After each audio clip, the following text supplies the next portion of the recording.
Hello everyone, welcome back to my another short video. আজ হচ্ছে আশ্বিন মাসের সংক্রান্তি, যাকে আমরা ডাক সংক্রান্তি বা নল সংক্রান্তি হিসেবে জানি। আজকের এই দিনটি গ্রাম বাংলার কৃষকদের কাছে খুবই গুরুত্বপূর্ণ। কারণটা হচ্ছে আজ গ্রাম বাংলায় বিশেষ করে চাষি পরিবারে মা লক্ষ্মীর ব্রত বা পূজা করা হয়।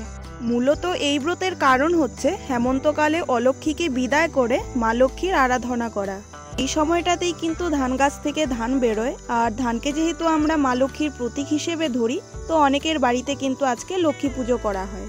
তো যাই হোক, আমি তো ছোটবেলা থেকেই দেখে আসছি আমাদের বাড়িতে কিন্তু লক্ষ্মী পুজো হয় না, কিন্তু ঠাকুমা দেখতাম এরকম আম পাতা দিয়ে আর পাটকাঠি দিয়ে বানিয়ে এরকম সব গাছের গোড়ায় বা ধান খেতে মানে সব জমিতেই কিন্তু দিয়ে আসতো। আর এখন তো 2 বছর হলো ঠাকুমা নেই, তো এখানে দেখো মা আর কাকি ওরা কিন্তু বানিয়েছে।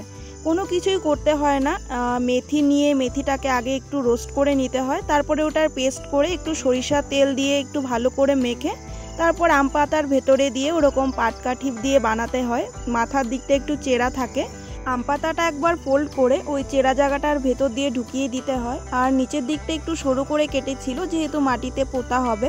তারপর আমি তো এক এক করে সব জায়গাতেই দিয়ে দিয়েছিলাম, তুলসী তলায়, ঘরে, ঠাকুরের সামনে, তারপর রান্নাঘরে, গোয়াল ঘরের সামনে, বিভিন্ন গাছের নিচে যেরকম নারকেল গাছের নিচে, আর ধান খেতে তো দিতেই হতো সেখানেও দিয়েছিলাম।